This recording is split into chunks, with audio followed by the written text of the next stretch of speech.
noche allá sentado a la mesa. Decíamos al comenzar que yo no lo conocía personalmente, al candidato a diputado nacional por el partido Somos. Me ha gustado mucho esto que dice él, somos los incómodos. Somos los incómodos. Está buena esa, porque habla de... A veces habla la incomodidad, habla de sentirse incómodo en un lugar, pero también de no encontrar el lugar. Sí. Eso tiene que ver con vos, con tu forma de ver la política. ¿Cómo se acuña esa idea? Mira, yo trabajo en política desde prácticamente el 83, digamos, ¿no? Bueno, conozco una buena parte de los amigos de la mesa, porque estábamos en el centro estudiante de la Escuela de Periodismo cuando se reabrió la escuelita de comunicación. Y la verdad que básicamente la incomodidad tiene que ver con que una provincia tan rica como la nuestra, más allá de la campaña, 2 o 3 meses antes el INDEC publica una encuesta que fue para nosotros lapidaria, digamos, casi un 37% de cordobeses y cordobesas viven bajo la línea de pobreza, lo que implica 1 de cada 2 chicos nacen en hogares con necesidades básicas insatisfechas. Entonces la incomodidad tiene que ver con eso, con tratar de volver a pensarnos como una provincia centro, como una provincia con capacidad instalada, con academia, con mano de obra y con gente que ha hecho del trabajo su forma de desarrollo. Y en los últimos años, en realidad uno recorre la provincia, que lo pasa en un avión por la provincia, uno ve un mar de soja, que evidentemente es el cultivo que ha dado posibilidades de generar determinado nivel de riqueza. Ahora esa riqueza no ha vuelto en distribución equitativa. Entonces, esa incomodidad tiene que ver con eso, con tratar de no quedarnos o acostumbrarnos a siempre lo mismo, que de alguna manera no viene solucionando los problemas que para nosotros son los más acuciantes. Estás tratando de hacer pivote, por lo que he escuchado, en el quiebre del bipartidismo, que ha estado instalado por años, ¿no?, en la provincia, entre radicales, peronistas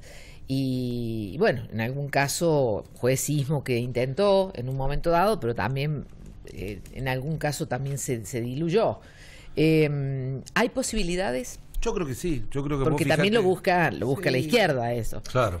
Y el kirchnerismo. Y el kirchnerismo, sí, del que ya no formas parte, hay como muchos. Hay mucha oferta. Mucha oferta, efectivamente, pero vos fíjate, yo creo que el problema es mirar un poquito lo que pasó en concreto. No nos ha variado mucho la vida, lamentablemente, tener un par de legisladores de izquierda, y en general, digamos, la izquierda tiene una cosa muy cerrada en cuanto a problemática. El otro día leía una de las propuestas de este tema de reducir las horas de trabajo por 6, medio difícil, porque eso es para Europa, digamos, eso es para un momento, digamos, para un capitalismo desarrollado, para lugares de la industria que pueden ser industrias de punta y que eso le permite. Yo creo que tenemos un problema básico más atrás, estamos un poquito más atrás.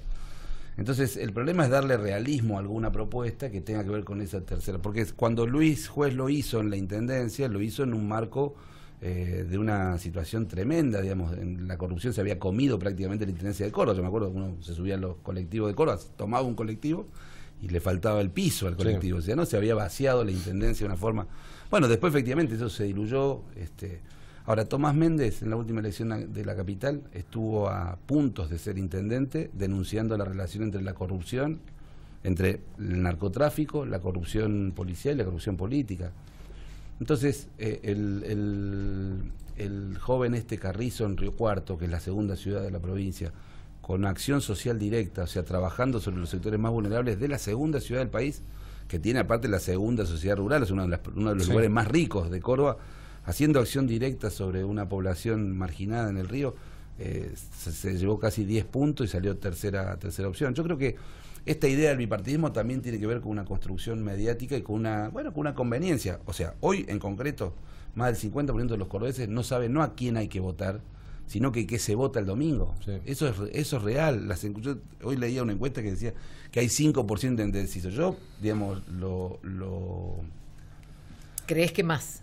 Pero uno se sienta en un bar. O sea, yo hago karate hace 30 años. 5% va a llegar al cuarto oscuro sin saber qué va a votar. Puede ser. Mira, yo hago karate hace 30 años, digamos, ¿no? Tengo muchísimos compañeros. El otro día comíamos un asado. Yo soy candidato. Bueno, la mayoría no sabía que era candidato ni que había elección. O sea, lo que no sabían era qué eran las PASO, por ejemplo, ¿no? O sea, que es este tema de votar ahora, pero no es la definitiva en octubre. Exacto. Y después el otro problema es la colonización cultural mediática. O sea, hoy estamos más preocupados por si nos apoya Margarita Stolbizer, Cristina Kirchner, Carrió o Macri, que por los candidatos de Córdoba. Nosotros justamente acá en esta casa propusimos el primer día de campaña que se habilitara el debate, porque es importante debatir. O sea, no puede ser que todo sea marketing o que las luces del flash venga todo coacheado, como dicen ahora, digamos, ¿no?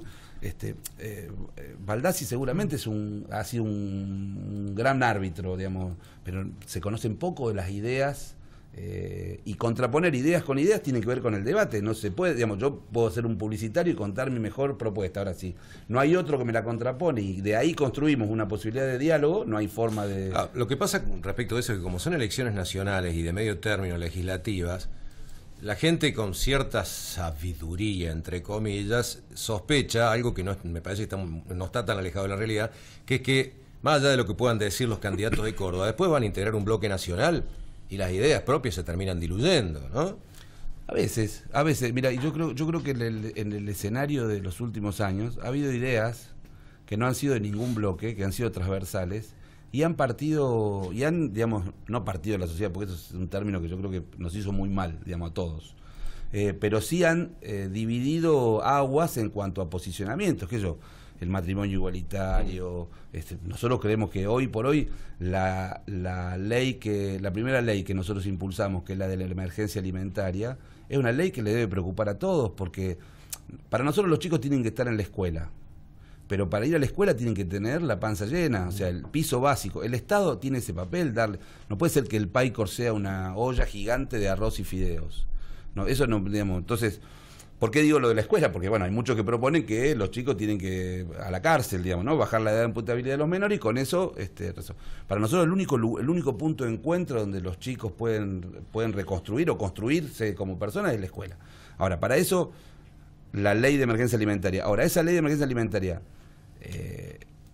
puede tener apoyos de todos los bloques, de hecho los tiene. De hecho, digamos, cuando las organizaciones sociales, las organizaciones de la iglesia, las organizaciones que trabajan en el voluntariado vinculado a estas copas de leche, van y les proponen. ¿Qué significa esto? Significa que el Estado ponga en esos lugares lo que tiene que poner.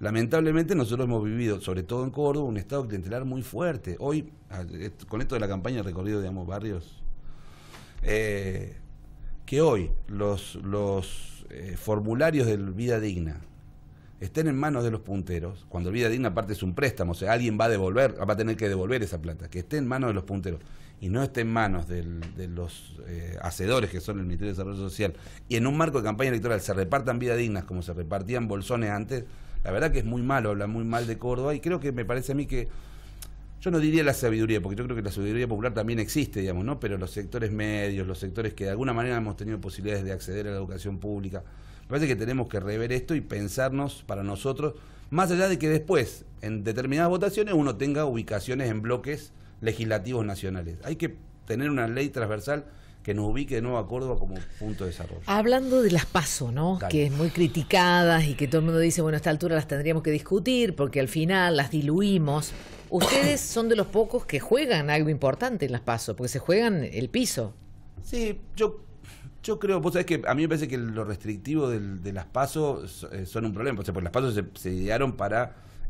una interna abierta de partidos. Los partidos no quieren tener interna. Se no quieren, entonces yo creo que hay que suspender las PASO en el caso de los partidos que no las quieran, que no quieran utilizarlas para resolver sus problemas internos. En este caso se convierte en un límite proscriptivo.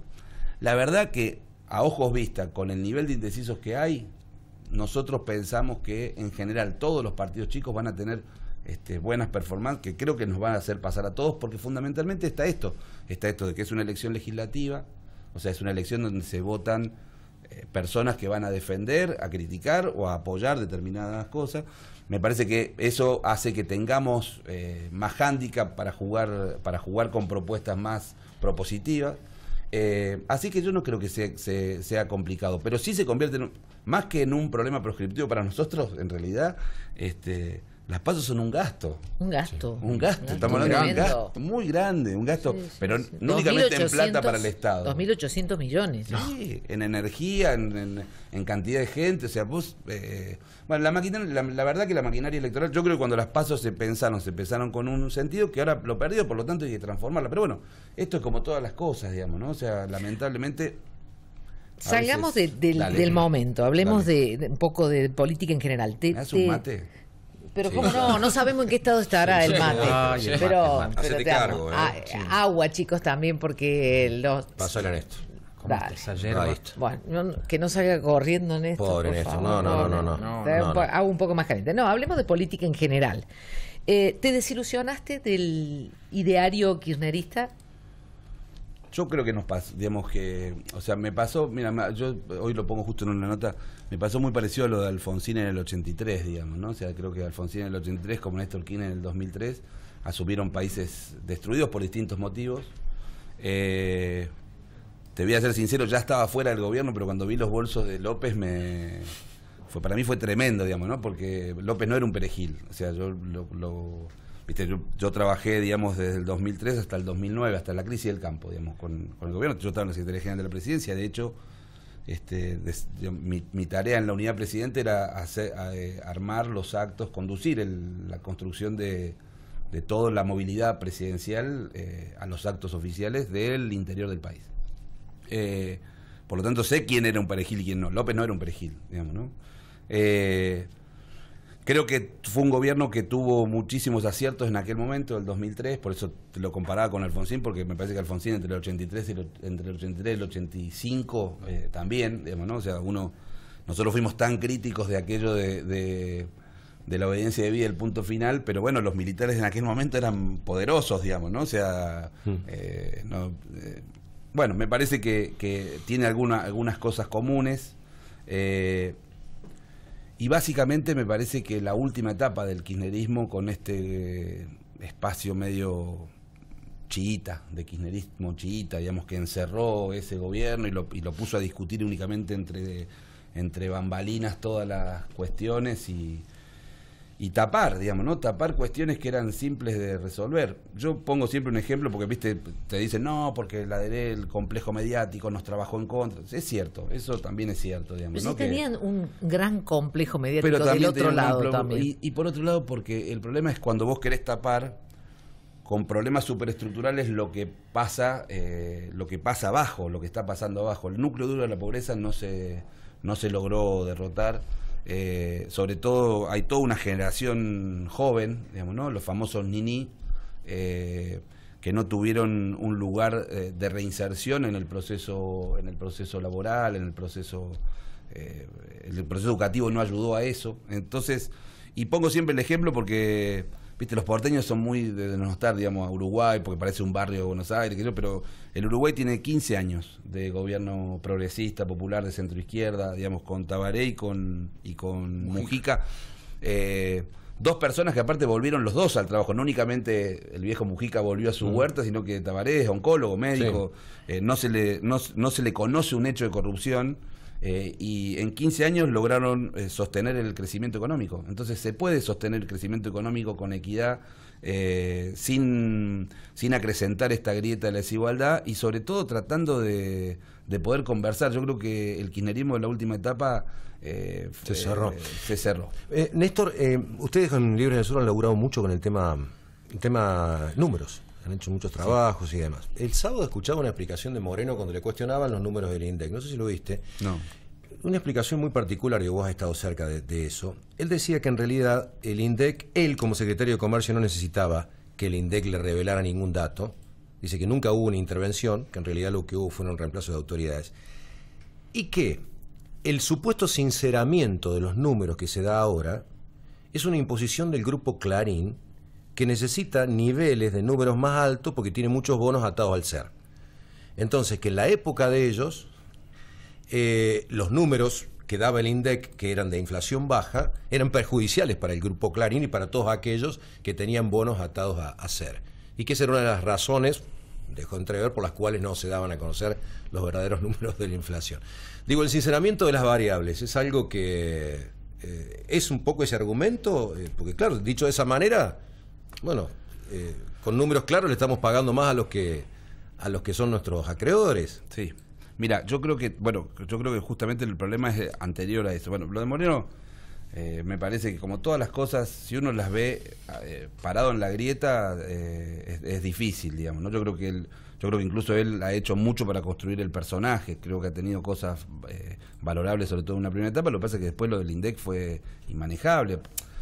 Porque aparte en esto, viste, es complicado. El otro día me pasaba con un chico que teóricamente va a rearmar el INDEC cordobés, digamos, ¿no? O sea, no puede ser que la política discuta, se tire pobres por la cabeza por los números, digamos, ¿no? Hay que caminar. Digamos, uno camina y se da cuenta, digamos, vas al súper, que cargas en el... Sí. Ahora, el problema que tenemos nosotros con este gobierno que actualmente está es que yo respeto mucho, ¿qué percibo, digamos, no? Percibo mucha angustia, mucho desasosiego, o sea, un cambio que se prometió, muy prometido, hambre cero, inflación cero, corrupción cero, narcotráfico cero, y a 2 años vista está o muy lento el cambio, ese prometido, o en otro sentido, o se da en un sentido contrario.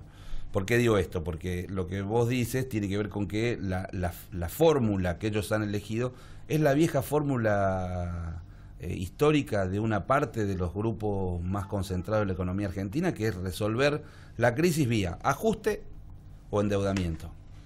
Nosotros proponemos una tercera ley, que hay alguien que acá no paga renta hace 30 años, ni radicales, ni peronistas, ni kirchneristas, que es la bicicleta financiera, que es la renta financiera. La renta especulativa, la renta financiera de la Argentina no ha pagado nunca un solo peso. O sea, pagamos nosotros, bueno, impuesto a las ganancias, impuesto al salario, como dicen, ¿no? Se paga el IVA. O sea, la política impositiva para las pymes y para el campo son cada vez más restrictivas. Resulta que hay quien la ha levantado en pala, que son los bancos, durante todo este tiempo, y no pagan un solo peso. Entonces hay que sacar, ni siquiera hay que construir la ley, hay que sacarla del cajón, que seguramente está en el tercer piso de la Cámara de Diputados, y ponerla arriba de la mesa para ponerse a discutir. Ahora, claro, el lobby bancario es muy fuerte. Entonces, si lo único que nosotros tenemos como propuesta, si lo único que el gobierno propone en esta etapa de la Argentina es ajuste o endeudamiento, volvemos a un callejón sin salida. Yo creo que esta elección va a marcar muy fuerte cuáles son las tendencias de lo que hay que rectificar, pero fundamentalmente que este rumbo elegido no ha venido cumpliendo lo prometido. Eso para mí es lo más complicado. El tema de la inflación es un tema y cómo se tiran los números con los pobres al medio, con los trabajadores. Vengo de Río Tercero. 25 trabajadores. ¿Cuál es nadie dice esto? O sea, 25 trabajadores. ¿Por qué lo sacan esos 25 trabajadores? Porque aparte es una empresa de punta, o sea, una empresa que crece, no una empresa que está en crisis. Es como sí. PepsiCo. Te sacan los 25. Atanor. ¿Por qué te lo sacan? Atanor. ¿Por qué te lo sacan? Porque quieren meter pibes de menos de 20 años, sí. Con salarios más bajos, con jubilaciones más bajas. Y eso se hace bajo el paraguas protector del Ministerio de Trabajo de la Nación. Entonces, hablemos en serio. Si ese es el cambio que se prometió, no es el cambio que por lo menos los cordobeses y las cordobesas creo que esperábamos. En general, una pregunta así respecto de cómo ves vos a la ciudadanía, porque vos decías, me junto con amigos que supuestamente tienen un nivel de información, no saben que se vota, no saben que yo soy candidato, o sea, también, ¿qué pasa con el ciudadano? ¿Qué pasa con el ciudadano? Muchas veces yo hablo con gente que dice, este país también es inviable por lo extenso del territorio y por las inequidades que tenemos. O sea, es difícil pensar una Argentina sola cuando tenemos 24 Argentinas. Sí. Más o menos esa idea, ¿no? ¿Qué pensás vos de esa situación? ¿Cómo salir de la anomia? De esto de que lo hagan otros, pero me quejo. Sí, tenemos una ciudadanía, bueno, somos todos, digamos, un poco así, tenemos esta cosa media bipolar, digamos, si se quiere, digamos, ¿no? Ahora, yo creo bastante que nosotros hemos tenido algunos momentos muy interesantes de participación que no se pensaban, que no se esperaban, digamos, ¿no? O sea, qué sé yo, salimos a la calle, se produce lo de Ni Una Menos, Sí. ¿no? Se produce un hecho de femicidio. Sí. Y salen cientos de miles de personas que no están organizadas, que no son parte de las pequeñas estructuras feministas. O sea, 24 de marzo del año pasado, fecha histórica, si la había, estábamos discutiendo el 2x1, si se computaban las penas, se achicaban las penas para los dictadores, miles de personas.